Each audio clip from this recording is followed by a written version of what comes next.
Pass the mic to a killer, he get the slaying. I'm Kakarot, all of my bros is Super Saiyan. We stacking blocks, protect the basket, you in the playing. We at the Mecca, hit the game-winning shot like I'm Jalen. Manifesting energies, praying for my enemies. Taking vacays in the keys, working on our synergy. Changing up my wardrobe, never my identity. Smoke until I got a... Ladies and gentlemen, welcome back to the Gardeners Podcast. I'm your host, Apollo Reed. I'm here with Rick the Ruler, Cousin Toon, and we also got my guy, Lee Escobedo from the Nick of Time show here with us. What's going on, my guy? How you doing, bro?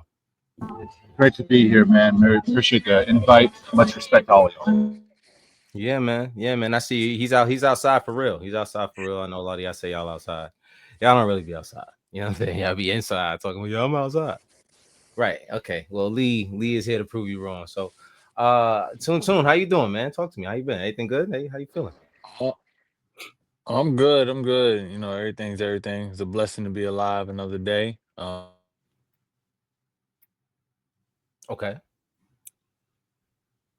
All right, we'll wait for him to come back. Hey, Rick, go ahead while he's dealing with some. There you go. There you go. He's back. I think the internet, you lagged out for a second. My fault. I said life is life. I'm blessed to be here another day. Everything is everything. You know, trying to get my phone to work, but you know that comes with the struggles of life. So, but we're here. Yeah. Raul said he literally paused. if you watch, you know that I'm happy everyone knows me. So if you know Toon's good to give you a pause at some point or two. You know, it's just part of it. Is how it goes. But salute to Raul. How you doing? What's going on, my guy? Coach, salute to you as well. Carbon Intellect, what's good, my guy? So, Rick, tell me how your week has been. I know you are going through a little bit right now. Talk to me. How you feeling, man? Yeah, I'm doing all right, man. It's a good time to be a Knicks fan, so I'm excited for the season. Yeah, excited for the season. As you can hear it, if you don't hear it in his voice, it's a little hoarse. You know what I'm saying? We're gonna give him some grace. He's a little under the weather. You know what I'm saying? But he's here with us, no matter what. You know what I'm saying? Carbonated in the chat says, "What's good, my guys? Peace and abundance to Apollo, Toon, Rick, and Lee. What's going on, bro? Always love. He shout out to my guy. He had sent me a video of him and his son was in the car listening to my song. His son was dancing too. I was like, that's what's up. Shout out to you, bro. Shout out to you. So let's start it off today. Couple topics. So obviously, Malcolm Brogdon retired.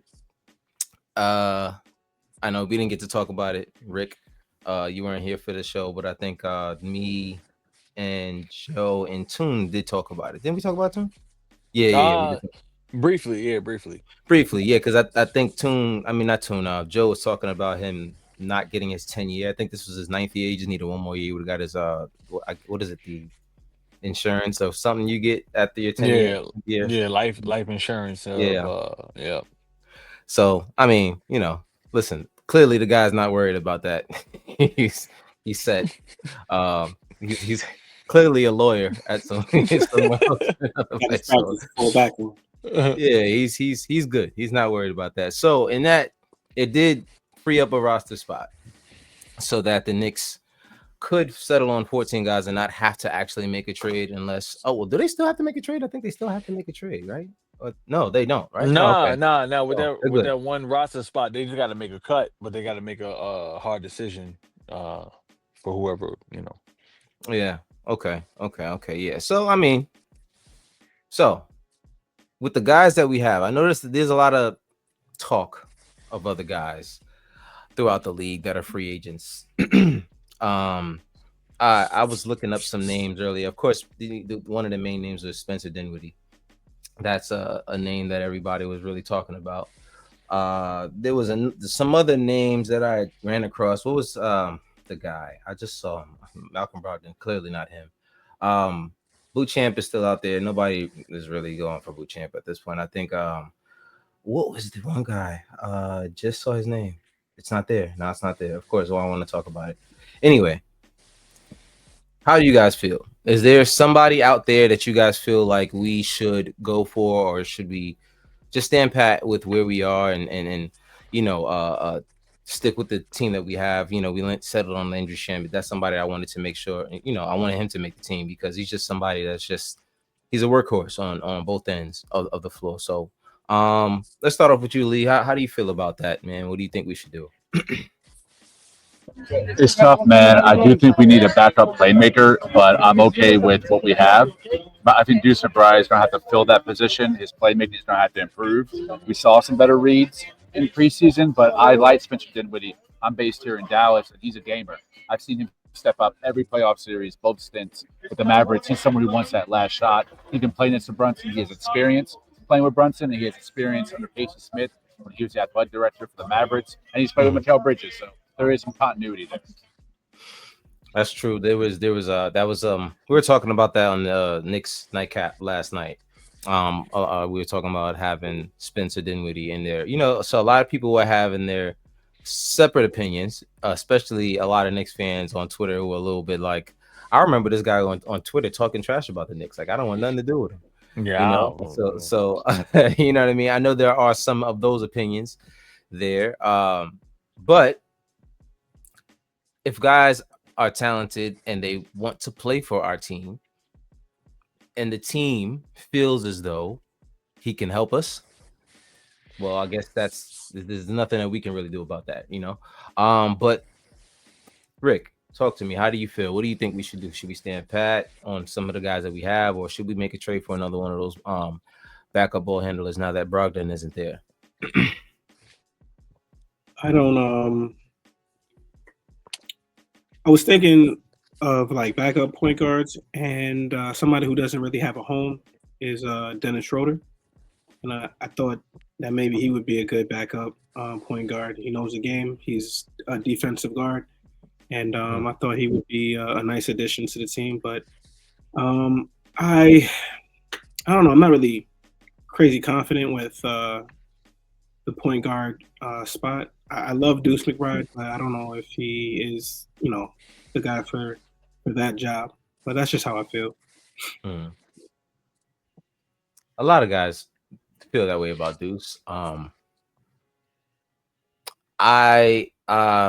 it comes to Deuce, I can't say that I trust him to be the guy, but I do feel like by committee we may have enough to you know, have some of those backup ball handling responsibilities shared amongst the team to, you know, whoever is on the floor at that time. So for it to be full-time Deuce, it's a little scary sometimes because, you know, Deuce isn't really like the guy who has there was unfortunately it doesn't really help his case, but last night there was I think one of the quarters, it was a buzzer beater he had to hit, and he couldn't even really get a shot off. So it didn't really look good on you know, for him in that situation. But you know, and that's not to say that I don't want Deuce there. It's just in terms of being the ball handler in a lot of those situations is a little concerning sometimes. But that's just me on that. Toon, talk to me. How you feeling, man? It's funny that Slick Rick brought up Schroeder because I kind of forgot about Schroeder. Schroeder's one of those dudes that's like you can plug him in with kind of like any team and he can actually fulfill the role that you need for that position.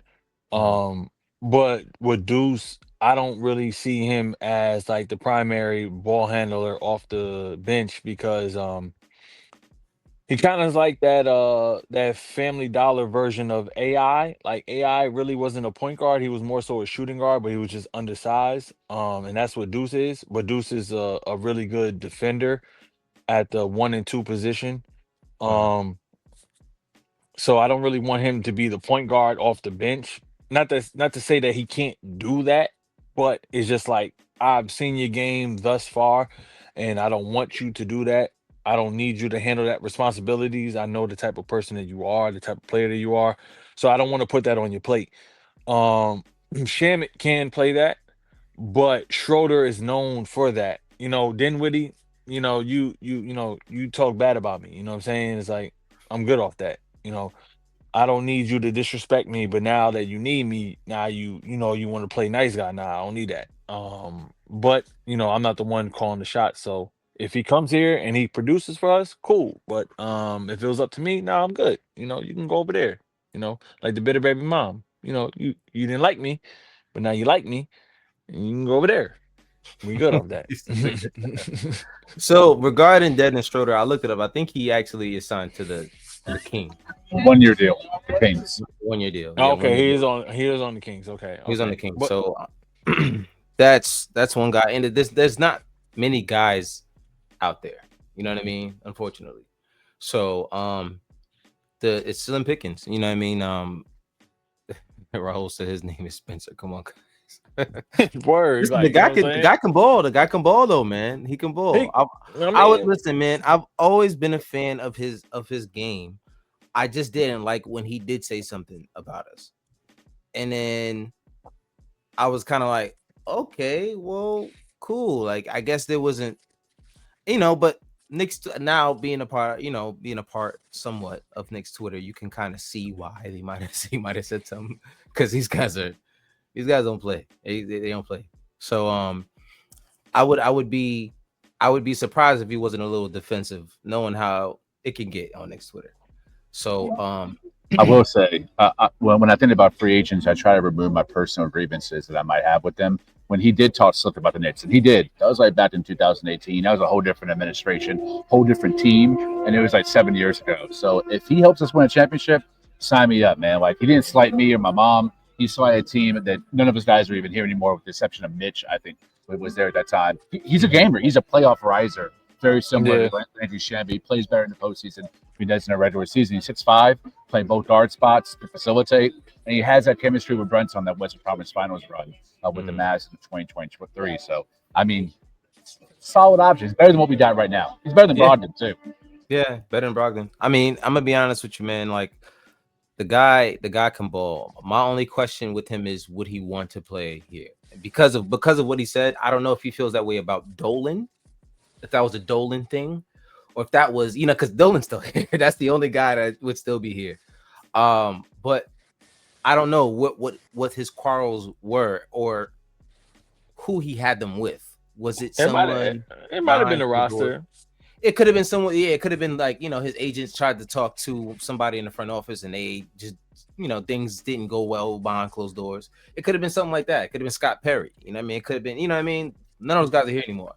I just hope that in that case, it wouldn't be James Dolan, because we're asked out if that's the case. You know what I'm saying? If it's James, sayonara, like that's done. I mean, I feel like it was James, because I mean, if it was James, then Giannis would have been over here and the whole team would have been gutted out. It would have been Melo 2.0. No, because when I say James, I mean a lot of guys in this league have heard a lot of things about James Dolan behind closed doors. Some good, a lot, some good. A lot of guys who are on James Dolan's good side, you will hear a lot of good about James Dolan. But the guys that are on James Dolan's bad side, like the Charles Oakleys of the world, you know what I mean? They're really like they go hard for how they feel about James Dolan, and people listen because they're players. You know what I'm saying? So you got to be careful about that. So hopefully his quarrels weren't with James Dolan, and we could really, me personally, like I said, I like the roster, I like what we have, but if we could level up and get a guy like Spencer Dinwiddie, are you kidding me? I would definitely take that, because like you said, he's a gamer, and at this point we do need a secondary ball handler. We do, like, as what he can bring, we need. You know what I mean? Unfortunately, however, I feel I gotta put that away, because whatever he can bring, we need. We do. It's just, there's no way around that. And if he would be willing to come off the bench for this team and work with, let's think about it. If he did come off the bench, you coming off the bench with Deuce, Clarkson, you know what I'm saying, Yabusele, I got a nice lineup of guys. It's like, these are not some run-of-the-mill second team. You know what I mean? Like, these guys can ball. These guys are ballers. Josh is going to be coming off the bench, assumably, you know what I mean? Or possibly, but you're going to be running a lot of those minutes with those guys. Like, come on. Like, and let's say, God forbid, if Jalen Brunson needs some games, some rest, you're gonna be running with the starting lineup. That starting lineup? Are you kidding me? Why not? You know why not? So I'm assuming there would be some talks if there's no real beef there. I'm assuming there'll be some talks, but we'll see. We'll see what happens. And if not, I like the team that we do have. There will have to be some point guarding by committee on that second unit. But I do believe there's going to be a lot of minutes where Jalen Brunson plays anyway. So we're just worried about the minutes when he's not playing at all. You know what I mean? This because nobody plays all 82. I would love for him to, but I'd like for him to coast and play the most efficient and important basketball at the end of the season. And into the playoffs. Yeah, So definitely those minutes last night in that preseason game was making me nervous in the fourth quarter. I'm like, yeah, I all was right, looking. I'm like, I get like, you want to get the win, but dude, this preseason. no. Get So this nigga out the game. I do, Oh, I pardon me. do, I do get that he wanted to get his feet wet in terms of the regular season coming, because these games are gonna really start to matter, in just a week. What will we play on Thursday? It's our first game. Is it Thursday? Our first Yep. game? The No, 22nd. So whatever day that is. whatever it is. Wednesday or Thursday. Wednesday, one of those days. But it's Wednesday. real. Wednesday. It's Wednesday. It's Wednesday. Wednesday. Okay. Yeah, you're right. So we get to play some real basketball, and at this point, it's he probably just wanted to try to get him out there and get him warmed up, because the regular season is coming. You know what I mean? A lot of these other guys got some rest that needed to get those, the rest. OG, I'm glad he got some rest because that's one guy I want you resting, sir. You need to relax, slow it down, because he scares me. And I gotta give a shout out to our medical staff, because he went last year pretty much healthy. You know what I mean? Yeah, word. Because in that's something. Toronto, Yeah, like that's something that you kind of, even the year before last, when he was pretty much outside of the elbow, and of course, the hamstring at the worst time, which happens to guys. The hamstring is something that happens to guys. But the elbow and the surgery was the only real concern at that point. But last year, pretty much healthy. So shout out to him. He got his contract and he didn't fall off like a lot of guys do. They get their contract and they're like, hey, I got paid. I can act however the hell I want. And he didn't do that. So he came in and he balled out. So who is he talking about?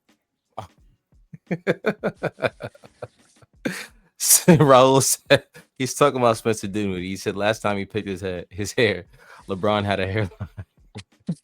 And then he said his beef was with every barber in New York. Raul, man, he's something else. Bro. Something else. Mm-hmm. What's going on, Xavier? My guy, good to see you again. Astro, what's good, my guy? What's going on? What's good? Robin Intellect says, smash that like button, please do. Appreciate you, my guy. So, next, we spoke about, of course, some of the guys off the bench and all of that, but some of the guys we didn't really get to see, especially the end of the preseason, was Josh Hart and Mitchell Robinson. So I know how I feel about this topic in particular, but is there some concern with Josh, with the back injury and, resting the entire, we see him fall in the first game and then we didn't see him since. We haven't seen him since. Mitchell Robinson, some concern. Is there concern there with, what was the injury with Mitch? Or I don't even think it was an injury. I think it was just I think it's just rest, like rest, just caution, rest. Yeah. Yes, just caution. You just be precautionary to end the preseason. Make sure he doesn't get hurt.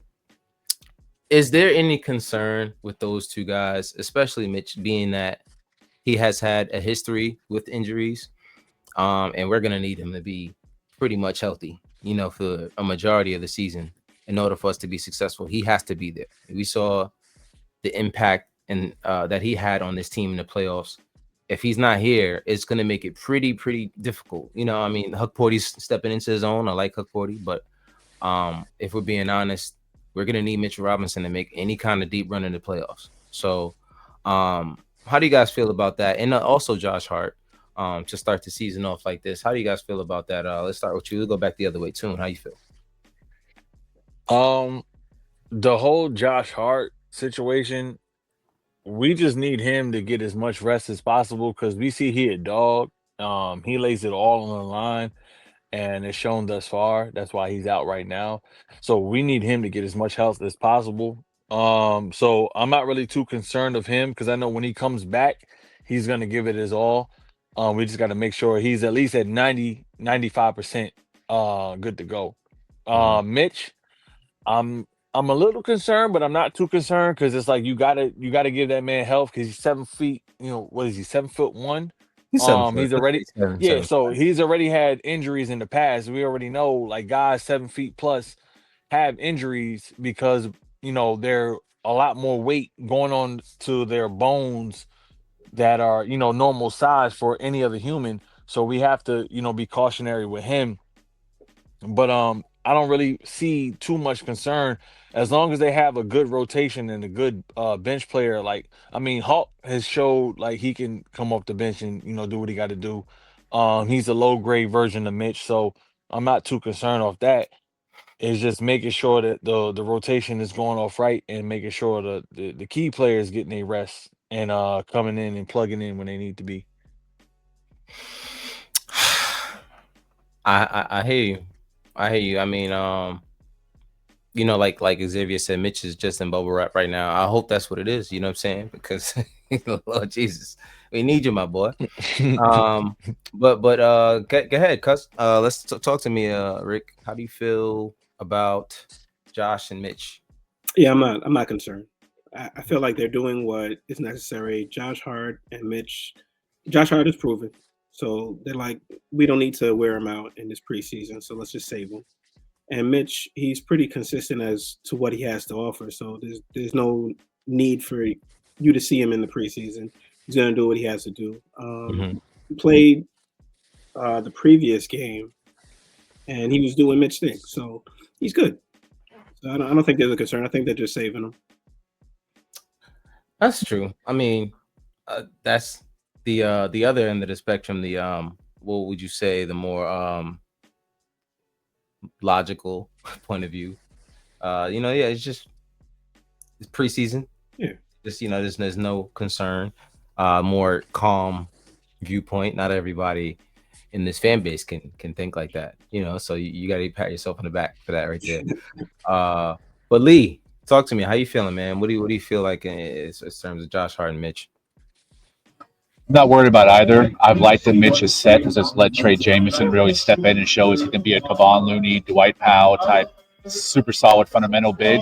Sets good screens, rose to the rim, those down cuts. I thought were really helped a lot. Tyler Colwick get going last game. And Josh Hart, I'm not worried about his injury. I am worried about the regression of his defense that we saw last year in the playoff series. I thought the defense took a step back. So I'm more worried about him as a player. We're going to need his one-man fast break if we're going to increase our pace. And the shooting's always going to be a problem.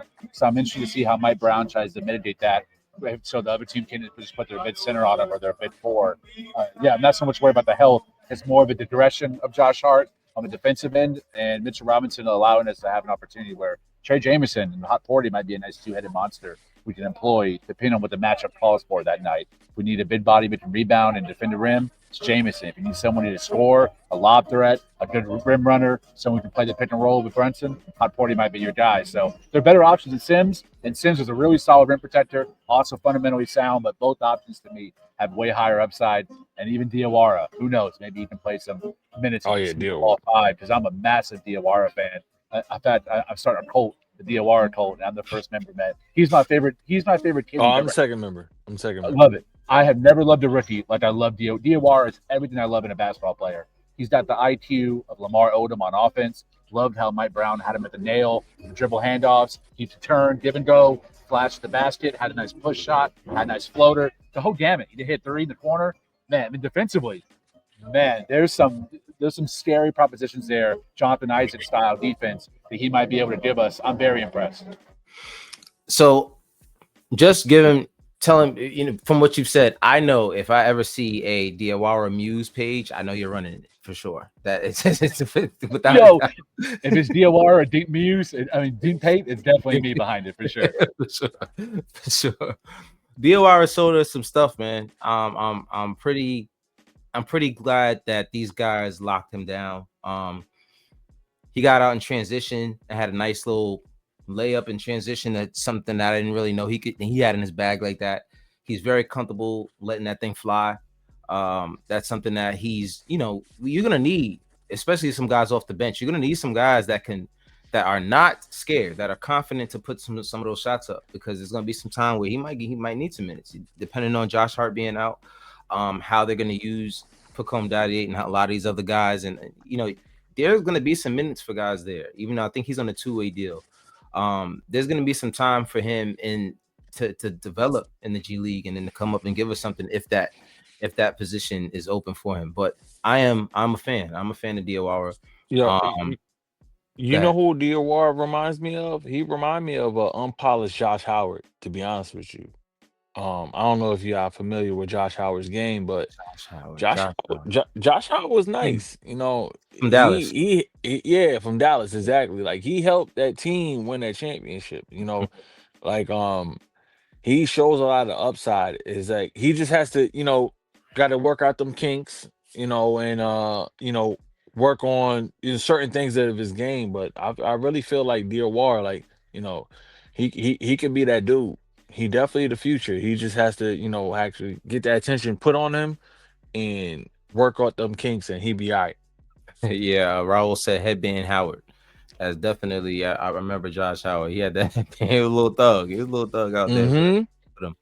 Um, Shout out Xavier. Josh Howard, man. He's actually I was gonna say Josh Howard's actually the head coach at UTD here in Dallas. He's still in the Dallas area. He's coaching men's NCAA basketball. And one thing I would love Diawara to adopt from Josh Howard is that pull-up midi. Josh Howard can pull up and Yes. splash that mid-range, and it really opened up their offense for Dirk and all the other guards. I mean, you need that. That's the one thing I haven't seen from Diawara is a jumper yet. He has a 3-ball, but can he pull up from the mid-range? If he can, I need spot minutes this season.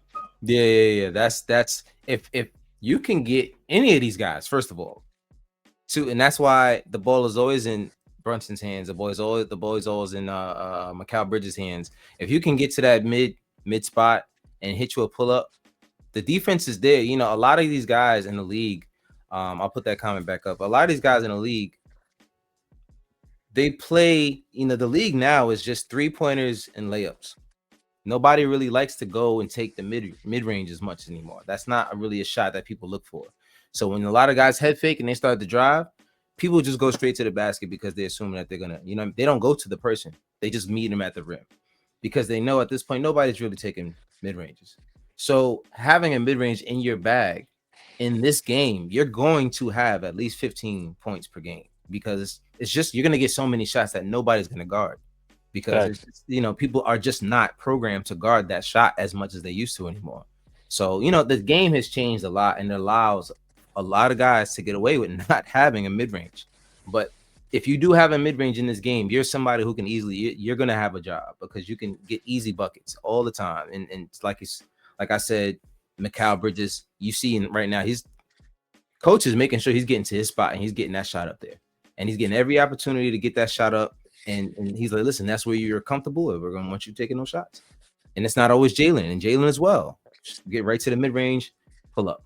So if we start to see that from Diawara, that'll be big. And even guys like Pacome Dadier as well. I would like to see if you can start hitting that pull up. He does have a little bit of fluency to his game. I feel like it would be easy for Pacome to have a pull up because he can kind of get to a spot a little bit. But I don't know what it is with Pacome. I like his game. I like his style. I just feel like there's just a little bit of aggression missing sometimes. And I just want him to get a little bit of a chip on his shoulder. And that's pretty much all he needs, man. He has all the tools. The kid, I don't see a weakness in his game. I just don't see a strength yet. You know what I'm saying? But he has all the tools to be really, really good. So I just want him to see him taking that opportunity.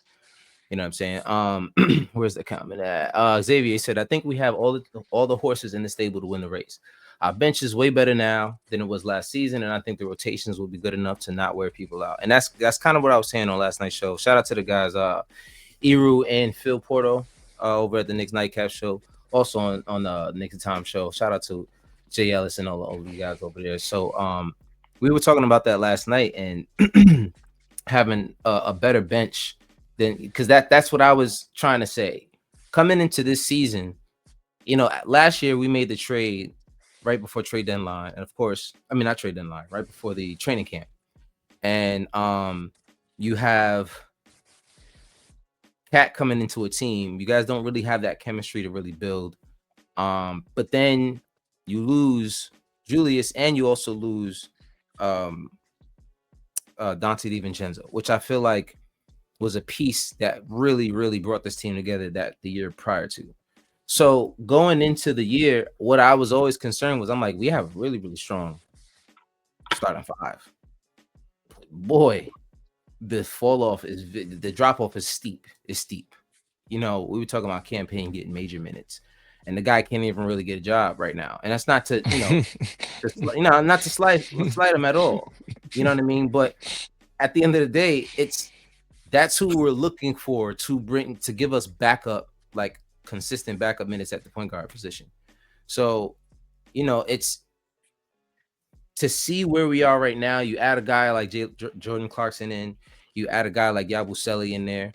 And you start to add other guys. Who else did we just pick up on? Trey Jameson, like we spoke about, some guys that, help behind Huck as well.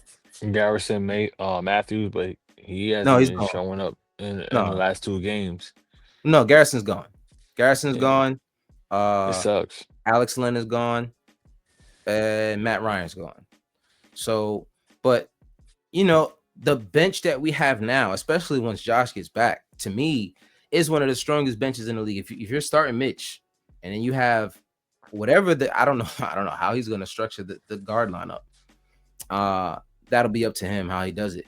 But to have Josh, Jordan Clarkson, Deuce McBride out there, which all guys can somewhat create for themselves and make something happen, especially Jordan Clarkson.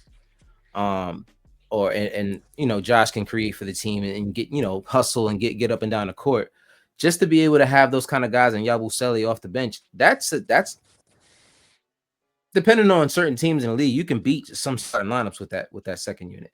So, I'm looking forward to how this team can actually perform with a year under their belt and some chemistry that within the second unit. So, that's just me. That's just how I feel like our bench is actually a lot better, and there's some chemistry within the starting lineup. So, and the system that Mike Brown is running, I'm pretty excited. I'm pretty excited because you're starting to see a lot of other people get touches. I was concerned a lot last year watching OG. So a lot of plays I would see, his body language just was not good. You know what I mean? And he really couldn't hide it. There was some times where he didn't like that he didn't get the ball on certain, like when Jalen Brunson was out and he was getting that ball, man, like he was starting to, I was like, okay, he looks good. And then Jalen Brunson came back, and then it went back to the ISO, which is not Jalen Brunson's fault. That's the system that they run. When Jalen Brunson wasn't there, the ball had to be in somebody else's hand. No, not they. Tibbs. Let's just get that clear. No, I mean that's the systems that the Tibbs, that was the system Tibbs had them run. Like, you know what I mean? So I think that at the end of the day, there is going to be a lot more continuity with this unit, because a lot of it is read and react. It's not just give Jalen the ball, move out the way. A lot of time, most of the time. Sometimes, as we saw last night, there's going to be times where Jalen Brunson gets in his bag, and he has earned all right to do that. But at least there is a system in place that includes everybody. It's all inclusive. Let's get up and down the court. It's not let Jalen dribble the ball at the floor every play after we get the rebound. Hey, Jalen, get the ball. Now he got to dribble the ball at the court. Everybody already set their defense up. Now it's rebound up the court. Let's catch the defense off guard. You know what I mean? And that's what I'm looking forward to in terms of just what we're going to be looking like different. A different system for us to be running. And just to finish out that topic, for me, my point of view on it, the Josh and Mitchell Robinson thing, I'm not concerned. It's the preseason. I think, especially with Mitch, I think Coach saw what he needed to see. Coach saw exactly what he needed to see with Mitch. He was like, all right, I know I'm going to run with him. I know how we're going to do things. That's why, a lot of most of those games he didn't. After the first three games, I don't think he played OG and Cat. Like, the rest of these guys, like, there's no point. I saw what I need to see. I need to see how these other guys are gonna play, and that's, to me, a sign of a coach who is like, listen, all right, cool. Like, now what if these guys don't have it going, the starting unit? So we're just gonna go by the starting unit and how they run. And what if they're not playing well? That's do. it. This is the You know what I same mean? system that made Malcolm Brogdon retire after we've been dying to get him on this team. Listen, I ain't gonna lie to you, bro. I think there was a play that I saw the last game that Malcolm Brogdon was there. One of these dudes hit some kind of move and it spun him around, or he fell or something. And I think at that moment he said, "Yeah, I don't think I got it no more. I think it's Nah, it was young after man's that league." loss. Mike Brown came to that locker room, threw a couple of B and N words, and he said, hold on, wait a minute. Wait, I ain't gonna 5,000 lie. suicides? No. All right, I retire. I'm done. I I'm done. think Mike Brown came in that, like I said in the group chat, he was in there, he was jumping that He on said, while he was walking by. this nigga is Coach Carter? Like, what? That's funny. But yeah, man. So anyway, he's out of here, and that opened up a roster spot. But I'm not concerned at all. I think that was pretty much all he needed to pretty much see out of those guys was a few, a few games. Josh Hart, I don't think he's concerned about Josh. I think he knows what kind of guy Josh is. Josh is gonna be able to run whatever play Josh is gonna need to run. He's the hustle guy. You don't gotta really ask him to run. That's one thing, Josh. You ain't gotta ask. Josh is, that boy is zoom. He's like, he be having the zoomies all over the place. So I'm pretty much cool. I'm not worried about that at all, personally. But I do want to talk about one specific topic that I continue to see with some confidence, of course, in this fan base, where we stand at the end of the season. So I do think that this roster has improved in a few different ways, not just personnel on the court, but even on the sidelines. Obviously Coach Brown, and you could even see I think it's his associate head coach Chris Gent running the plays, some plays of some one of the huddles in last night's game, which is something that I was one of the first things that I saw from Mike Brown that made me say, all right, I like this guy, because he utilizes his guys. He listens to his guys. They might see something he doesn't see, you know what I mean? And he's completely open to that. And that's something that I wanted to see more from Tibbs. You know what I'm saying? I also think that was something the Warriors wanted to see more from Mark Jackson. And that's kind of why they made the move that they did. And the next year, we all know what happened. So I'm not saying he is Steve Kerr. Okay? I'm not saying that. But I do think that the offense that he runs will fit this team a lot more than last year's offense that was run, or lack thereof, depending on who you're talking to. So that also leads into the conversation of, a lot of people feel like this is our window, and this is the year we win the championship. I also feel that way. I can't sit here and act like I don't feel that way, but I'm also a realist. There's also a lot of basketball that needs to be played. There's some teams have guys that get injured and opportunities open. So of course, Indiana and Boston are the two teams that a lot of people are just saying, like, yeah, they're not going to be something you are going to have to worry about.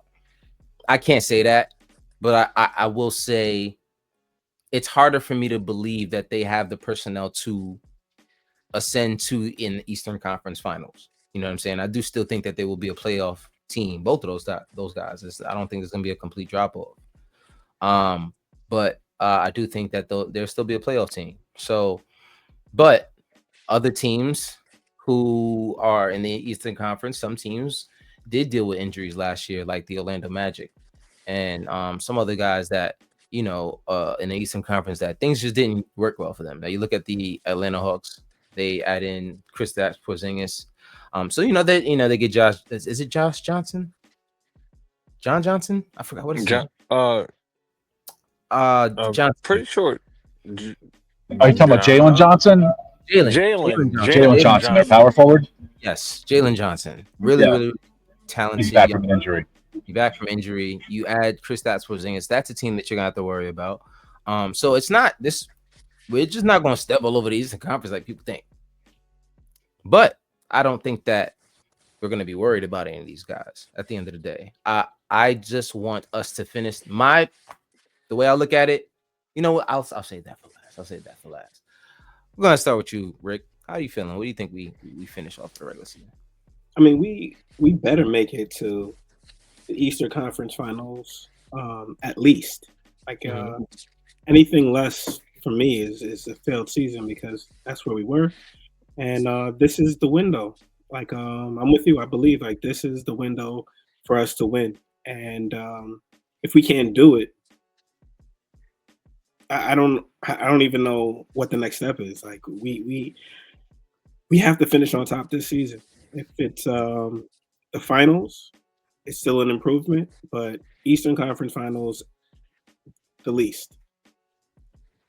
And I don't think that's crazy to attain. Eastern Conference Finals. I mean, it's a regression if you don't, in a way, if you don't make the Eastern Conference Finals at this point, especially when you're supposed to be the shoo-in to win the championship. You have to at least make the Eastern Conference Finals. At least. Lee, talk to me. How you feeling? I'm gonna be a little hyperbolic. I think we're gonna win the championship. I feel really strong about it. I agree with you. We're not going to steamroll in the regular season, but in the playoffs, I do think there's no one in the East that can really handle us. Orlando is my favorite East team after us, and they have very limited shooting. They do have some. Bane helps a lot, and Wendell Carter Jr. can stretch the floor at 5. Suggs is a great catch and shoot shooter. But when their two best players both shoot under 30% from 3, we're talking about Franz and Paolo, that's an issue because that's where your volume is really coming from, especially in isolation situations. When you're talking about coming off of a handoff or just pulling up from the perimeter. If they're shooting under 30%, I'm not too worried about that. So to me, the Knicks are probably the favorites in the East to come out to be in the finals. And we have about a 2-year window in my approximation because I think San Antonio is building themselves in that great dynasty. Right now, there's no Shaq Kobe, no Duncan Spurs, no death lineup, Golden State, no Miami Heatles, but it's coming. Wemby's a real deal, and you surround him with Fox, Castle, Sohan, Vassell. I mean, now Luke Cornett, which was my favorite pickup of the offseason, plus Dylan Harper, the number 2 pick in the draft. They're about to become a juggernaut, and we have this 2-year window until our guys kind of get into mid-30s, early 30s. We need to win it now, and I think I agree with the chat. We have the horses to. I expect it, and it really shows Jalen Brunson's brilliance. The Thibodeau was allowing him to kind of do his own thing and read and react, and we were able to get to these conference finals with him just busting through the defense and scoring at will. I imagine now with counters and different plays and playing a rotation based on your matchup and instituting certain things that last night we saw the double drag screen come back. We saw the down screens come back. We saw more pick and roll. We saw more relocation on the perimeter. Those little things, hints. I don't know if Tiz would have done that. I don't think Tiz would have played 18 guys at one time in the preseason. So all these things are bright spots for me. A really deep bench of experienced assistant coaches, and Mike Brown having championship experience as an assistant in both San Antonio and Golden State, the 2 best franchises maybe of the last 20 years. To me, that's a recipe for success. And I think if we face either OKC or Denver, I think we have a chance to beat both of them, especially Denver, who we match up very well against. Mm-hmm. I can't disagree with you at all, especially with that last point.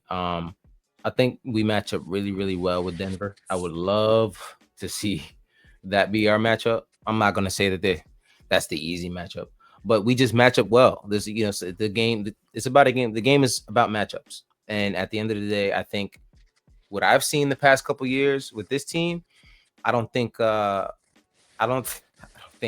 wants to see this team in the finals. Personally, that's just me. But Toon, talk to me. How you feeling? What do you think we finished the regular season, and your thoughts about how we finish off the year in general? I'm more of a guy that goes, one game at a time, one play at a time type of mentality. Everything that we have on paper nobody in the league is really messing with. We added the pieces that we needed for the bench. Teams that we had issues with that were killing us from the bench, we added to that and we fixed that issue. The the play calling that we needed, we added that. I'm a type of person that sees, like, a leader is only as good as the people that he surrounds himself with. And Mike Brown was around that championship caliber team. So we can't give all the credit to Steve Kerr. It has to go to the people that was around him, including Mike Brown. Mike Brown is on his team. Yes, we added a coach previously in years ago with Larry Brown. I don't want to bring him up, but it's a different type of feel when it comes to Mike Brown. Um and I really feel like the sky's the limit, and barring injuries, there's not much that's really going to get in our way. Um, I really do feel we need one more piece as far as like a point guard. But that's yet to be said because I do feel like Shamit can hold that down. Um, and yeah, it's only up from here. We just got to take it one game at a time. That's it. Just one game at a time, one play at a time, and everything will fall into place for us. Yeah, man. I definitely agree. I think sorry, I have to write something down. I agree. I think there's just, these guys. Oh, we lost one. I think his connection. He's back. There he is. So yeah, man, we just have to finish out the season. I think we're pretty good team. I really believe that this team can not only make it to the finals and win this year, but I even think next year, I think we can go right back. I love the makeup of this team. I think we have, and that's not just me being a fan, just seeing last year how they fared with only having the year to practice. You know what I mean? And obviously they didn't have much practice during the year. If that rumor was that true that they didn't practice as much. But to be able to have a whole year under their belt in terms of chemistry and them being able to actually have a whole summer together, I think that makes them, be a shoo-in a way. But just looking at how things play out, I think we have all of the pieces to be able to make it to the finals and also win that championship. But I also feel what I want to see during the the regular season, personally, if there's anything that I see during the regular season, because I typically am not cared, I'm not bothered, I guess, with the regular season. I do think that there's going to be some things, but like you said, once we hit the playoffs, what's going on? I feel like you met what was that joint with the snakes be dancing out of the joint? I feel like oh no, it didn't have to. My bad. That's some background music. Apologies. That's me. I thought they had the drink Sounds like playing. Aladdin. I didn't know if it was this Duce or I was getting hypnotized. I was just going with the flow. Yo, I seen his eyes twirling. He got the twirl. That's funny. That's super funny. Like I said, what I'm looking for in the regular season that we didn't show last year was I want us to beat the top teams. That's all I'm looking for. I want us to prove that we can beat the top teams because that was my only concern going into the playoffs last year was a lot of these top teams we didn't beat. Now we ended up beating Boston, which was great because I feel like we structured our team to beat Boston. And I feel like whether Jason Tatum was there or not, I feel we still would have beat them. They still would have had a chance, of course, obviously. You can't just count them out. But from what I saw, I feel like we still would have won that. But regardless, I also feel like the only reason why we beat the Celtics was we structured our team to beat Boston. That's just how I feel. I feel like that was it. Now, when you look at a lot of the other teams that we played, like the OKC, didn't beat them. You know what I mean? I don't think we beat Cleveland last year during the regular season. I feel like no. I think we beat one of the top teams, but I feel like one. I think we only had. OKC, we definitely lost twice too. Yeah, I feel like there was only one victory versus the top teams in the league last year. And So we beat Denver. They were a good team. We beat. Denver, and we We were beat able to Denver. beat Yeah, them. I was at that game for Denver. Yeah, Um, and we kind of struggled, but towards the end, we pulled it together and we handled business. yeah, exactly. So that was my thing. I want to see us beat the top teams in the East in the East. You know what I mean? Or just in the league. But for the regular season, that is what I'm looking for. I'm looking for because there's not much you don't win a championship in a regular season, but I do want to see how we fare against the top teams in the East because last year we only beat one. I think Xavier says we beat the Wolves and the Nuggets. We beat two teams out of two games out of the top all of the top games. I think Mhm. like 2 for 10 or 11 versus the top team.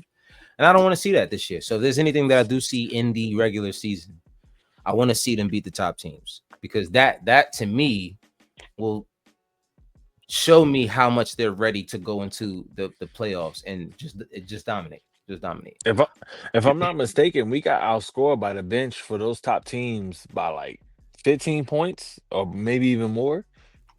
It's So I feel like that it was it the bench. That changed was with the, this year. It was the Mhm. bench. Yeah. Yeah. So that's just how it is. Salute my guy Wavy Edwards. Salute to the panel. He says salute. So Wave your yeah, way. man. Carbon said, I feel like Trey Jameson is Mike Brown's long lost. A lot of people say they do look alike. Yo,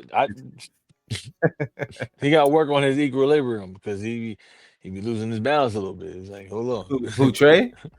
on. Jefferson? Yeah, Yeah, Trey Jameson. He's I like Trey. I like what I saw from him. For him to be, and that's kind of how I knew we were going to start Mitch. Is when I started to see it starting to have.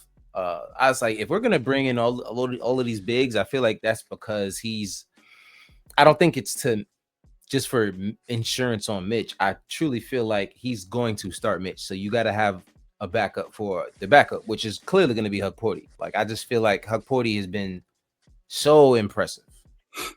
Everything that he's shown us this preseason, he's been severely impressive and Mm-hmm.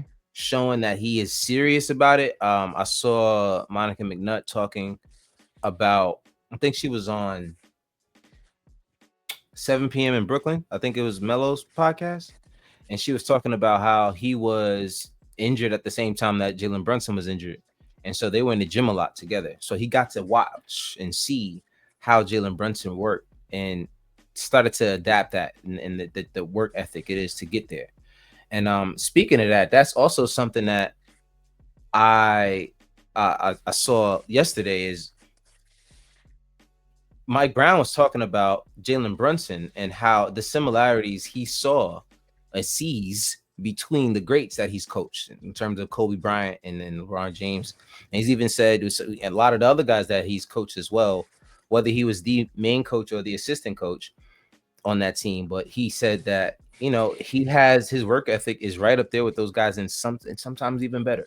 So, that's something that you really want to hear from someone who who's coached a lot of the greats that we talk about as in the top to ever play the game. We're not just talking about some Just regular guys, people. you know what I mean? We're talking about the top guys to ever play. He's comparing that work ethic to. And for him to say that he has that work ethic and sometimes even more, that to me is that just makes me feel like, all right, this team has somebody really, really, really special. He's not just a regular run of the mill guy. Like he's somebody who really breathes it. And and you saw a lot. You see it still to this day. You see all of the footage of him and his dad and watching his dad. He even talked about it. How he watched his dad train and not have a guaranteed contract and have to work hard every single year because he didn't know if he was going to have a job. So, for him to see that day in and day out, he felt like that's what you had to do. And at this point, he's surpassed his dad 40 times, by far. and he still has that same work ethic. You know what I mean? And to me, that is a sign of a true superstar. A lot of people don't like to throw that word around. But I mean, if we're out here calling Jason Tatum a superstar, I don't see why you can't call Jalen Brunson a superstar. personally. I just, you know what I mean? Obviously, the guys at wing, it's easier to call wings superstars. It's just how it is. Guys who are wings that name gets thrown around way easier because they are able to do a lot more, and they're tweeners. They can play a little bit of guard and also play a little bit of big in a little way. But just because a guy is small doesn't mean he's not a superstar. You know what I mean? You saw it with Steph, and you're starting to see that. I've always said it. I get the same kind of feeling with Jalen Brunson. I get a Steph kind of feeling with Jalen Brunson. And, that's just, and Mike Brown's even alluded to that as well, that he's kind of, he's that quiet kind of guy who really works hard, and people don't really see that, but he shows and proves every single time that he comes out on the court. So, I believe personally that this team should finish at the number 1 spot in the East. You know what I mean? I feel like if everybody gets their ducks in a row and these guys are out there, working and everything is good, I think that's just, to me, a sign that we can actually go and be the number 1 team in the East. And also, like, I want to see us beat the top teams in the league. I want to see us get to 60 games in a season and win 60 games. That's what I want to see us do. And if we're winning 60 games in a season, there's no way you can tell us we shouldn't be winning the championship, because any team that's won 60 games, you know what I mean? You're up there with being able to be a championship team. That's just my opinion. So that's just me. Paris Douglas says, shout out to you, Paris. He says Brunson is ranked 10th. That's simply awesome. It's awesome. It's awesome, man. The guy he's a certified pro. He works hard. A lot of guys talked about last year how they were not happy with how much he dribbled the ball, and I get it. I totally understand, but you also have to understand that there has to be other things and guidelines set in place so that doesn't happen all the time. Yeah, word. You can't put that blame all on him, because it's like he's only following off the leadership. It's like Brunson is a leader that follows amongst the leaders. It's like you can't blame that on him, because it's like if something's drawn upon him to do that, it's like he's just following orders. It's like you can't be mad at the man. So I mean, that's just me. I don't really go into blaming players too much. I do think there is a certain level of responsibility you get with the outcome of things. But at the end of the day, I do think that system, at the end, it's you're only as good as your system, especially if you're a superstar. We've seen LeBron with his talent on many teams that didn't win. You know what I mean? Sometimes it's not just what you can do. It's about your coaches, what they're seeing and what they're bringing to the table. And a lot of the backup plans that they have in place to fit you. You know what I mean? So it's not just going out there and throwing the ball. And, hey, I coached LeBron James. And, Mike Brown's even going through that himself. He's coached LeBron and not won. You know what I mean? Because there were some things he had to learn. And he's gone around the league and had other opportunities to learn under Steve Kerr, and also being the coach of Sacramento Kings. They were the number 1 offense. But, that roster was lacking a little bit. So you put him in New York with a front office that not only is determined to win, but they have the staff that can figure out how to get the right pieces and play and make things work. I trust the staff a lot more than I would trust the Sacramento Kings staff. You know what I mean? That's just me personally. And there's just a better team. If we're being honest, they're just a better team. So I do think this team has a lot in this book bag to win it all, man. I think this might be the year for us and further. And even when these other teams come back and they get stronger, I do think that we'll still be able to be a formidable foe for a lot of these guys, personally. Xavier said, go ahead. Apollo, I was going to say, I think one of the reasons why we struggled against the really good teams last year is that the book was out on us. If you play an extended rotation, 10, 11 deep, you're going to wear out the starting 5. And by the fourth quarter, you're going to have the advantage of not just continuity and depth, but you're going to be less winded than that starting 5 unit, because Tibbs played those guys a real high potency, especially in bid games. He really overplayed them, and the usage went up as well. And now you're depending on dudes like Campaign, DeLon Wright, awful Precious Achiuwa at the 5.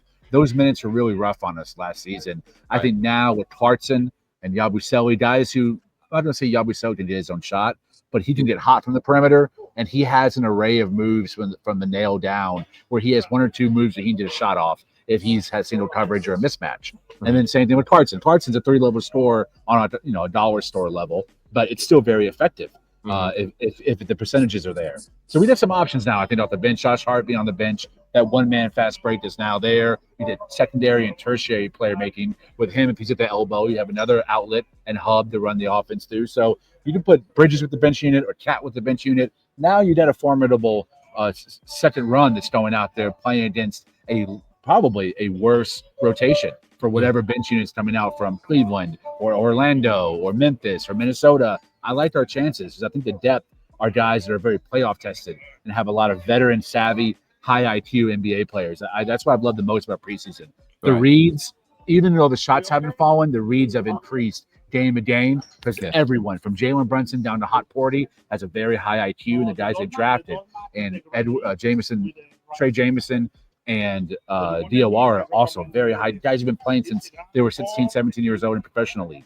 DOR especially, man. So I really love the dynamicness of our bench this season. And I think when our bench starts matching up against other benches, we're going to start being the conversation of, oh, okay, I'm not going to say best bench or top 5. I think we're top 10 benches in the NBA right now. It all depends on Clarkson, in my opinion.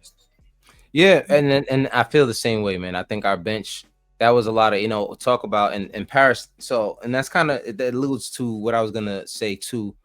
What Paris has said, he said, we can't win 60 games with our holes. Defensive consistency, passing abilities are low. Shot making is slightly above average. Playmaking from the others for the others. So what I was going to push back with is, so we did win 50 games last year, right? And that's with possibly the worst bench in the league.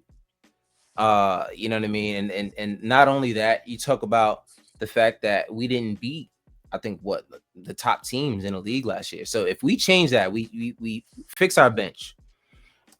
So a lot of you don't have to play so many minutes towards our starters and stuff like that, but you still have a bench that you can rely upon and play those guys major minutes. And with a system that you can trust guys that are not named Jalen Brunson a little bit more. You know what I'm saying? And you have that along with the fact that, okay, we didn't just make our bench better. We have a better system as well. And if we're beating the top teams, which we were like 2-12, I think. So I don't know the exact number, but it was a double-digit number. But if we start to beat those teams, and then instead of 2-12 was whatever, let's say if it was 2-12, instead we're 8-12. You know what I'm saying? Or 8 and however much that would be, 8-6 instead of 2-12. To me personally, that at least brings you to at least 55 to 56 games, just making a better bench and to be able to play better basketball. So I do think that, I'm not saying that we can win 60 games this year. I'm saying I'd like to see that. That's all I'm saying. I'd like to see it. This year, I'm looking for us to get at least 53 to 55 games. That's just what I want to see us do, because I think that winning 50 games is pretty much something we can do, especially off a team that didn't have a training camp, a team that didn't have a bench, a true bench like that. I think we can attain 55 games, especially when you're looking at the teams that we were going against last year, like the Celtics. The Celtics ended up the only other team. What was their record? The Celtics were the Bucks. We were 50-32. The Bucks were 49-33. No other team won 50 outside of us and the Celtics. You know what I mean? Even the Cavaliers. So I mean, was that last year? No, I'm looking at the wrong year. No, the wrong year. Sheesh. I take that back. Looked at the wrong year. We won 51 last year, 51 games. So Pacers won 50, we won 51, Celtics 61, and Cavaliers 64. So I think if we won 51 games last year, I think we definitely could win 55 to 57 games this year. And that's, to me, that's still a team that is a pretty good team. And possibly even being able to win 60 games is still a possibility. That's just me personally. But I did want to mention another chat. So he said Brunson is Xavier Marshall, shout out to him. He said Brunson is a superstar. He got all NBA. He got to all-star, clutch player of the year. He's a top 10 overall, and he's my dark horse for league MVP. I've been hearing that too. How do you guys feel about Jalen Brunson winning league MVP? You think there's a possibility for him to do that? Anybody? Um, it's a definite possibility. I mean, his passing game right now so far has been good. I mean, he's been trying a bit flashy stuff. I mean, it's been working. I like it. I definitely he can definitely go for MVP, but me personally, I feel like he shouldn't strive for that. You know, it should be more so team. But if he get the MVP, I definitely can see he can definitely get the MVP because I mean, only people that's above him right now, statistically would be you know, obviously Shea and then Jokic. But I definitely can see him doing that. Yeah. Well, I know you were gonna say something, Lee. You had something you wanted to throw in there. I think he's got a shot. He's a dark horse. He's not going to be a front runner for sure. If he gets the assist rate from 7 to about 9 or double digits, then I think he's going to be a top 3 candidate. To me, I don't think he needs to average more, not even the same of last year. The points can go down, but if his teammates, Bridges, no G, average more, Deuce, averages more, Mitch, averages more because of his playmaking and his distribution, then I think he vaults back into the top 3 as well. The scouts, I mean, the executives and everyone who votes, the media, they're going to be looking at the passing. Is the ball getting out of Brunson's hand? Does he find his teammates? Have his reads gotten smarter, especially in transition, where he hasn't been the best passer in transition? He's more of a half court operator. If those things improve, and that's what's going to be looked at, then hell yeah. I mean, to me, I think Luka Doncic probably enters the league as a favorite again. Him, Ant, and Brunson are my 3 candidates that'll finish in the top 3. Wembanyama, I think, is going to be in the top 5 for sure. There's a lot of really unbelievable players on this league. Right, and that's how I feel. I feel like there's just a lot of good players out there, and really good players, really good players. I think everything has to go right for Jalen Brunson to get MVP, and a lot of that has to do with, like you said, playmaking. Rick, how about you? What you feeling like? I think he can. I just don't think he will. Like I feel like he has a really good following in the league. You know, his jersey sales are up. People love his celebration. What he does on the court, like even if you listen to the commentators, they're still amazed, even within the preseason. So I think he has a lot of potential in his game, but I just feel like the league is very weird when it comes to like choosing people for these awards to go to. And with people like Shea and Joker, like I just feel like it's not something that we will see him win. I personally feel like the league has a thing against making small guards MVP unless they play like outstanding. Like they got to run away with it. Steph was able to do it for obvious reasons. He just completely came in and changed the game. Yeah. So it's But Steph not really undersized. He's like right at the cusp of like the average height. He's an inch and a half taller than Jalen Brunson. Like they small guards. They're still small guards, bro. Like, and even then, they didn't even want to give that to Steph because there were still people like, yo, LeBron was way better than LA. You know what I'm saying? Like, you're always gonna get that because personally, it's getting guards to get a MVP unless you're playing like Russell Westbrook. You know what I'm saying? Like, it's gonna be really, really hard for you to get MVP or D Rose or something like that. Yeah. So it has to be tremendous, like outstanding. Let's see. Hold on. Just looking at some of that. We can't even mention Steph right now because he got his brother fired. Oh man, this is something to talk about. Lee just sent this to me. So, alrighty, buckle up for this. This is probably not what people are gonna want to see, but this is fun. This is what this is about. So, preseason, but after Mike Brown pushed playing fast as his most important pillar, the Knicks are 31st in pace in preseason, ahead of only one NBA team and behind 2 teams from Australia. How is that possible? Damn. Wait, what? Yeah. Hold on, wait. Yeah. I mean, let's be honest. Like he said, it's preseason. Number one is preseason. But Of these guys- that's just so typical Nick hater type stuff. Like everyone hates the Knicks, and it's no. Let's be honest. That was Stephon Bondi that posted. He's a Knicks fan.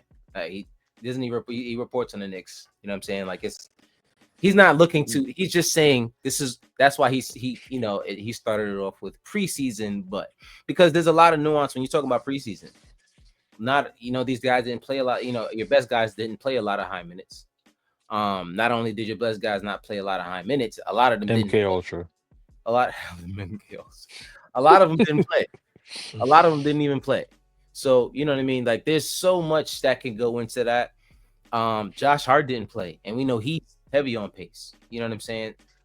So there's just a lot. There's just a lot that you can't just say, hey, they're 31st in pace, they're only better than such and such team. You know what I mean? It's hold on. Is that Dre? Oh, we got Dre in the place. What's going on, Dre? Good to see you. I didn't even know you still part of the show, bro. What's going on? What's good, big bro? No, it's crazy though, because it's like I can't hear you. Nah. A lot of big bro's on the oh, what's good, big bro? Shout out to we don't really get to so hold on real quick. So Lee, this is my big brother, Andre Jalil. He's a hard worker. This guy works like 17 jobs. He doesn't always have time for us. He doesn't have time for the little people. You know what I'm saying? So, he's got to provide for the family. But you know what I'm saying? Guard Up Next started with myself, my big brother, and Rick. And we expanded. We added Joe. We added Toon. But, he's one of the original three. But he doesn't have time for us anymore, man. You know what I'm saying? So, I like to bust his chops. He can't really say nothing right now. So I could go crazy. You know what I'm saying? But Toon, what was you saying? You was about to say something? Go ahead. I forgot because I'm amazed by Big Bro. I look up to Big Bro. I'm just he showed up. He brought some gray hair. That's no bullshit. You know what I'm saying? I look up to Big Bro. You know what I'm saying? That's the standard, right? You hear me now? There you go. Yeah, y'all talking all this shit. I'm like, nah, I'm not talking shit. I'm being real. That's this 100 right here. This 1,000. This is 1,000. Like, yo, it's good to see y'all. Toon, good to see you, Cap. Love you, boy. What's good, big bro? Sir, how are you? Lee, this is my guy. This is my guy. This is my brother, Dre. Great to meet you, brother. Hey, pleasure. Man. I'm happy to be here. I want to cut because that's why I said it was a tentative tonight, but I really want to show up. Nah, that's why I said just show up when you can. No rush. Whenever you got time for us, man. You know what I'm saying? Absolutely, man. Thank you, brother. Thank you. Service. But yeah, what we were just talking about just now was this part right here. It says Stephon Bondi had posted preseason, but after Mike Brown pushed playing fast as his most important pillar, the Knicks are 31st in pace in preseason, ahead of only one NBA team and behind two teams from Australia. So we were just so back. All right, so now I got back on track. Yeah. So like you said, Josh Hart hasn't played. Mitchell was out last game. Cat was out last game. We haven't had our full roster as it's completed, so it's like you can't really say that we haven't really pushed the full tempo because it's like you haven't had your whole arsenal, and it's like it's not that fair to really do that. And it's like New York gets the short end of the stick as far as the Knicks go. Pause when you get that. Because it's like they always nitpick and try to find the flaws within it. And it's like, even when you do good, they're like, oh, but you ain't do this. Oh, but you ain't do that. And it's like, bro, like, really, like, let's be honest. Do you really want to push your real arsenal to the full capacity in preseason, and then you don't have them in regular season, and then you bashing them for not having them? Because, like, oh, well, you went all out for preseason, and now your arsenal is not here. And it's like, so it's like we never really get the full shot. So I don't that's like white noise. I don't really care about that. Who put that? Whose tweet was that? Stephon Bondi? Stephon Bondi, which he reports for the Knicks though. So he's not a Knicks hater. He's the guy. No, but that's an MK Ultra. You know what I'm saying? If you program to if you constantly hear hate, you're going to criticize your team and not even notice that, like, oh damn, I'm a hater. I don't even know how this happened. Like, I've been hearing this shit for so long. It's like I'm a hater now. Right. I would be very curious to know how do they judge pace? Like what statistics are being aggregated to say this team was number 1 and this team was number 31?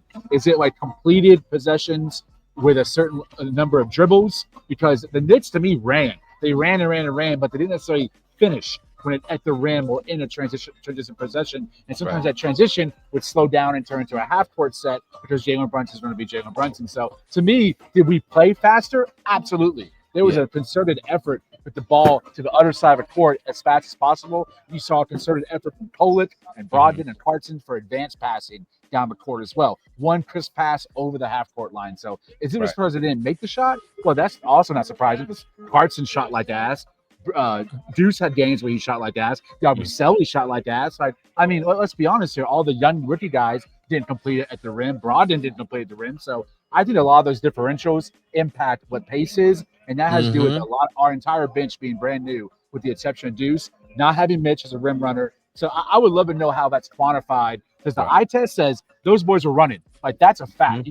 This tweet doesn't match what I saw with my own 2 eyes. Exactly. That's what I'm saying. I think somebody like Stephen Bondi, right? Anybody who looks at these games, I think we're all glad to be back to criticize some games and have some games to look at and say, well, this statistic, it's not the regular roster. He's still tinkering with the roster. He's still got to get rid of people, right? And so I always say 10 games into the season, we start to see what it's going to look like. You got a new coach, you got some new players, new system. You know what I mean? It's going to take a while, but I feel like somebody like Stephen Bondi has to put that kind of stuff out as far as pace. However they quantify pace, like you said, what does pace mean? What are the standards for pace in the NBA? Whatever it is, you know, I can't say that the preseason is going to identify where you got a bunch of guys, our starters didn't start or whatever the case, or people are out or whatever. You know, there's still some moving pieces, moving parts. It's exciting to see him back. I don't look at it at any of these games and say, oh man, we're going to suck. You know, I remember that text I sent you. I said, oh, we got to blow it all up because, you know, we lost our first preseason game. Yeah. You know, it just seems like, you know, the sky is falling one preseason game. But you were about to say, Cap, I interrupted you. I'm sorry. No, I was actually just going to mention that, you know, it's, to me, it's preseason. It's preseason. There's a lot, like you said, that goes into it. There's not much.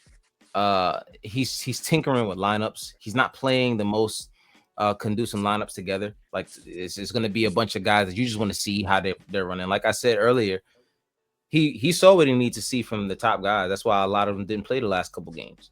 So are we judging pace versus guys that are trying to make a roster right now that can really barely make a shot because they're so concerned with, you know, they're not even really embedded into the system. They're out there really just trying to make the team. That's what we're counting, you know, the pace. So I wonder if it was something that was more like, you know what? I think we're playing a lot faster. Like you said, Lee, like he's probably looking at the highlights and like, yeah, this team is playing a lot faster. Let me go look at the numbers, and saw the numbers. And I wonder if he was looking at the numbers to see how much faster we've been playing. And so I was like, wait, it's only been this. Like, oh, it's only been that. Okay, well, how was that? What's going on? So I think that's probably where it came from, because Steph is, I don't know Steph to be that kind of guy. He's not like what's the other guy who was reporting for the Knicks for a while? Mark Berman. Yes, Mark Berman. Yeah, Mark Berman. Man. He's not a troll. Yeah, he's a troll. He's a troll. He's not a Mark Berman, but I do feel like there was him and Frank Isola. Oh, Frank Isola was another one. He wasn't as bad as Berman. I guess it depends on who you're asking. But you know, Frank Isola is another one. What's going on, Rick? You back in here? We got the original 3 on for the first time in like a year. What's going on? What's up, Cuzzo? What's going on, man? I thought I was late. What, you was here, then you went back? No, he left it like the moment you dropped on. You jumped on. Oh, I'm about to say, because we I know you're not talking, Jay. Don't talk. You came here at 10:40. You know, when you get there before somebody, you can start talking about, yo, we've been here for like the last hour. I mean, you can't say nothing like that. He's like, nah, I was here, bro. You know what I'm saying? But yeah, you guys, good to see you. You guys see each other all the time. I see pictures of y'all hanging out. The crib. Hey, he VIP. Cuzzo VIP. He been at the crib. Whatever. How long ago was that, Cuz? You lucky I ain't up there. You lucky I ain't up there. I'd have pictures. Let me the phone. See the pictures. Get out of here, man.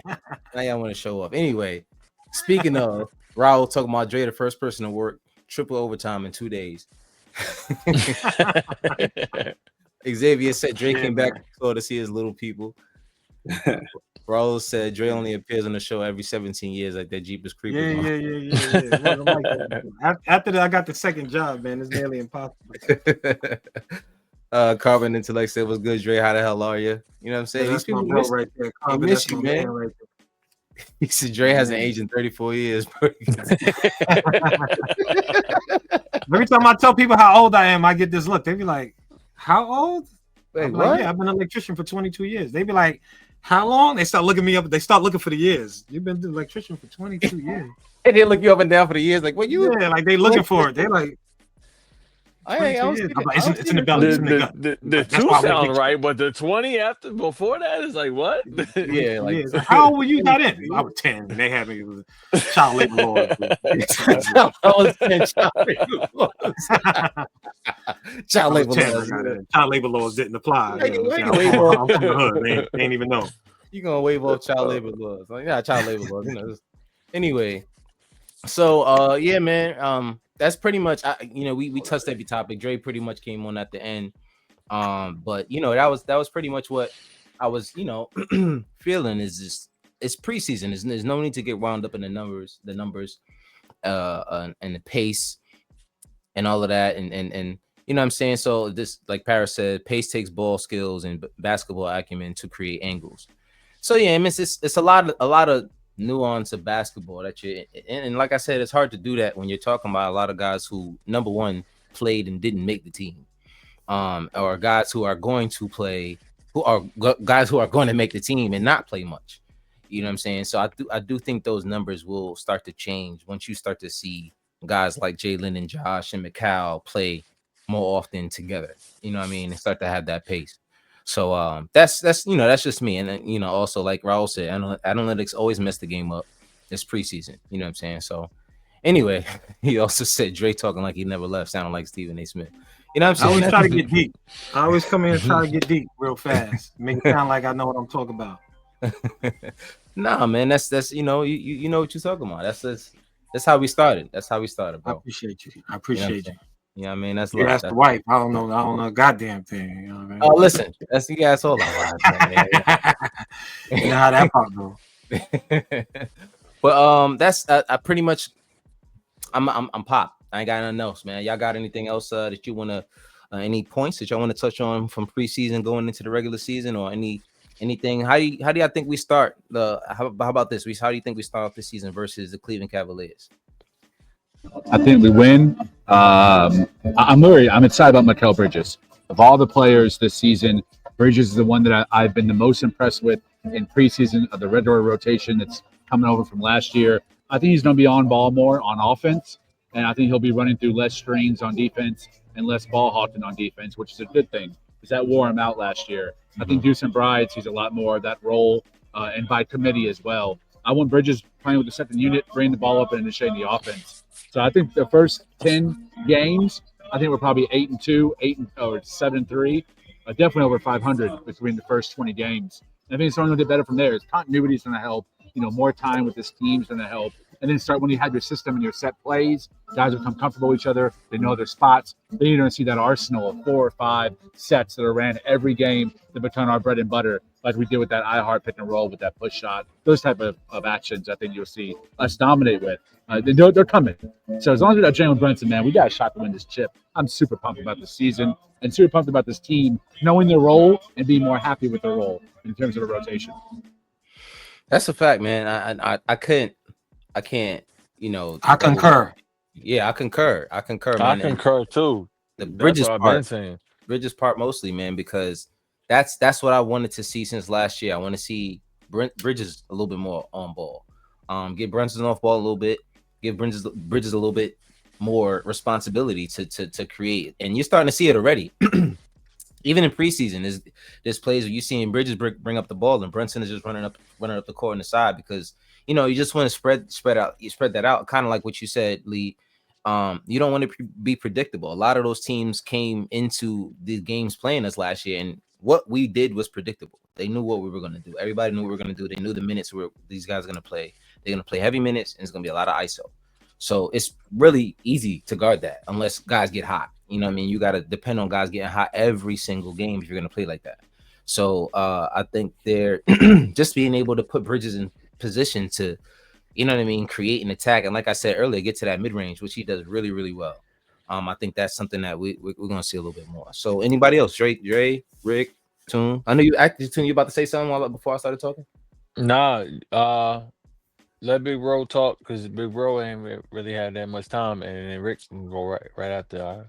I can wait. I agree a lot with what Lee said. I think that the Bridges thing. There's this guy at my job, and he's a big Knicks fan. He always got a Knicks hat on, so we always talk about the Knicks. We get there and be in the hallway talk about the Knicks. And he's like, "Yo, they gotta get rid of Bridges." I'm like, "Yo, it's his first year. You gotta he gotta feel it. He gotta get into it. Like, he's supposed to come here and do X, Y, and Z. Like, it's his first year. Now granted, we're going in there with a coach. So I'm looking forward to it. I think he got that first year, he got it out. I think that this year he's gonna be like that X factor. We saw what he could do defensively. We know he can knock the shot down. There was something about him trying to fix the shot beginning of the season last year, but that's that one person I'm looking to see. And I'd like to see a healthy Mitchell Robinson all year. I want to see him at the 5 and Towns at the 4 and see how that looks. But I agree. I think that 20 games in, but definitely above 500. I was going to say the first 10, probably 6-4, just so they could kind of iron out, some things, stretch some things out. And if it's rough, I think if it's a rough start, it's a 6-4 start. I think if we do too well, everybody's expectations is going to be through the roof. I kind of don't want them to start off 10-0 and everybody, the chip, and then you start losing a few games. But I think that we're going to have a few times during the season. We probably get 10 in a row, 9, whatever the case. So I'm looking forward to it. I'm excited. Yeah, man. How about you, Rick? Talk to me. How you feeling, man? I don't know. I feel like the newness of a new system, a new coach, there's going to be some growing pains, but I don't think it's gonna take too long. I feel like they'll get a hang of it. The preseason, we won 3 out of 4 games, 4 out of 5. I don't remember how many, but I think it's 4 out of 5. 4 out of 5. A lot of preseason was just trying to see who was going to make the team. So I can't take that as face value, but it does look like there is a take into the new system. So 3 out of 4. I hope that we do start off pretty good and maintain. Yeah, Toon, talk to me. How you feeling? I was doing math in my head. I'm sorry. I definitely feel like we would definitely be better. Me personally, I agree with Lee, but I feel like Mikal should play off the bench, so he could play more, on ball. And it kind of throws the whole other opponent off. But that also has to play into his, maturity level on how he feels of playing off the bench. If they can keep the bench the starting lineup and the bench the way it is, cool. But I feel like Mikal should definitely play more off the bench so he can get more of that on ball play because that's how he shines more. Definitely give Mitch more of that rest that he needs because we need him more long down the line. And kind of mix up that 5 spot, play Cat at the 5, even though he's not good at defensively, but play Cat at the 5 so it stretch the floor more.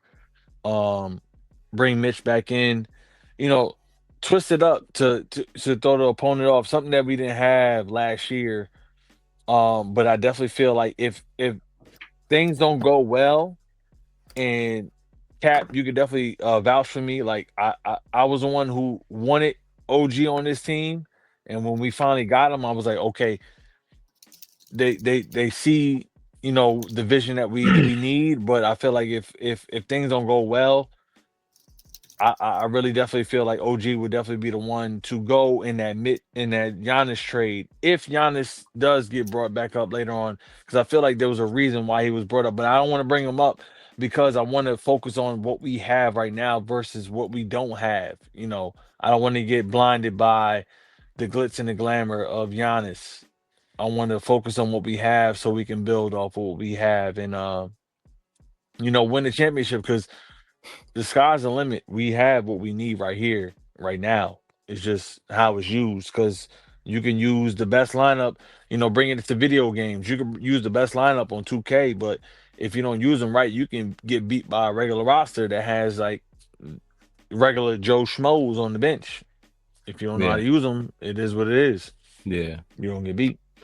Yeah. I mean, Raul says Toon Bridges played 8,000 straight consecutive games. He's not stopping until he green record. So, I mean, I don't see if Bridges has an opportunity to play, he's gonna play. The dude hyperextended his arm in one of these games and kept playing. Like he was just like, yeah, I'm cool, bro. Don't worry about it. Kept shooting. Everything was cool after that.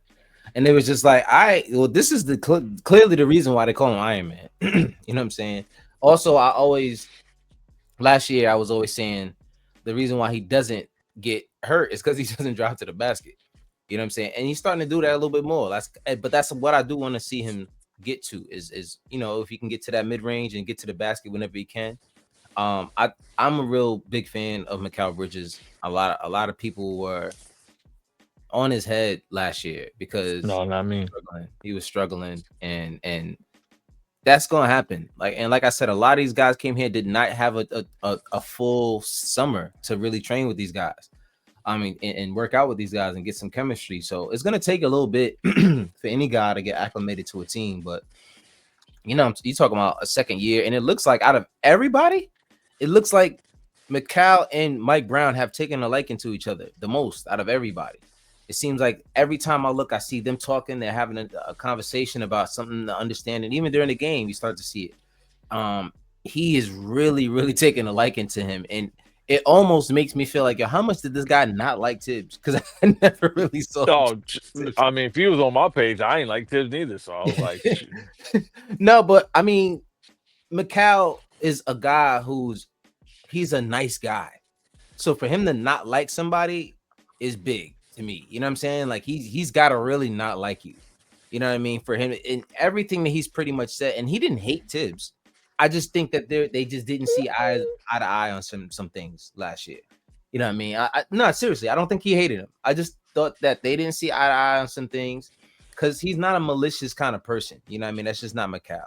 But now to see the flip side, you see him with Mike Brown, and it's almost every time you see them on camera together, it's like they're having a nice conversation, a deep conversation, and he's explaining something to him, and Mikal's like, oh, okay, like there's real chemistry and camaraderie between those two, and I'm happy for that because he's like another glue guy.